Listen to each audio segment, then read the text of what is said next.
जय जय श्री राधे। हिंदू धर्म में एकादशी तिथि का विशेष धार्मिक और आध्यात्मिक महत्व माना गया है। अश्विन माह के शुक्ल पक्ष की एकादशी, जिसे पाम्पा कुशा एकादशी कहा जाता है, मान्यता के अनुसार इस दिन विधि पूर्वक भगवान विष्णु की आराधना और व्रत करने से न केवल वर्तमान जन्म के पापों से मुक्ति मिलती है, बल्कि पूर्वजों की आत्माओं को भी शांति मिलती है।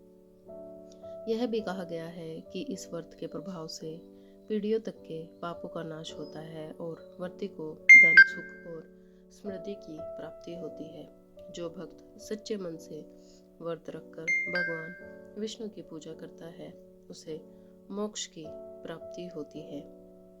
आइए जानते हैं पापा कुशा एकादशी की संपूर्ण व्रत कथा।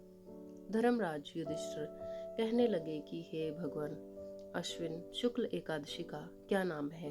आप कृपा कर इसकी विधि और फल कहिए। भगवान श्री कृष्ण कहने लगे कि हे युधिष्ठिर, पापों का नाश करने वाली एकादशी का नाम पापा कुशा एकादशी है। हे राजन, इस दिन मनुष्य को विधि पूर्वक विष्णु जी की पूजा करनी चाहिए। श्री कृष्ण बताते हैं कि प्राचीन समय की बात है, विंध्याचल पर्वत पर एक बहुत ही क्रूर बहेलिया रहा करता था। उसका नाम क्रोधन था। उसने जीवन भर निर्दोष पशु पक्षियों और जीवों की हत्या की थी। इसके साथ ही वह हिंसा, लूटपाट, गलत संगति रखता था, लेकिन उसे अपनी मौत से बहुत डर लगता था। बुरे कर्मों में जीवन व्यतीत करने की वजह से जब उसका अंत समय आया, तो यमराज के अति भयानक दूत उसे अपने साथ नरक ले गए जाने के लिए आ गए। जब उसे दूत दिखने शुरू हो गए, तो वह समझ गया कि अब उसका अंत करीब आ चुका है। तब वह ऋषि अंगारा के आश्रम पहुंचा। वहां जाकर उसने ऋषि से प्रार्थना की कि आप मेरी सहायता कीजिए।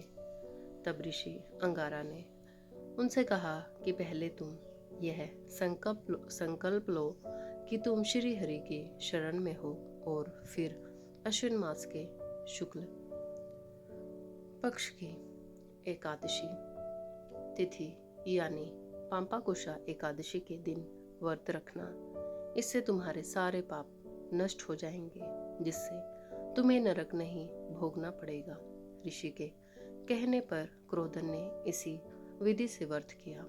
इस व्रत के प्रभाव से उसे यमराज के दूतों से मुक्ति मिली और श्री हरि की शरण प्राप्त हुई। तब से ही पापा कुशा एकादशी का व्रत किया जाने लगा। जो लोग भी अपने पापों से मुक्ति पाना चाहते हो, उन्हें इस दिन व्रत रखना चाहिए। जय जय श्री राधे।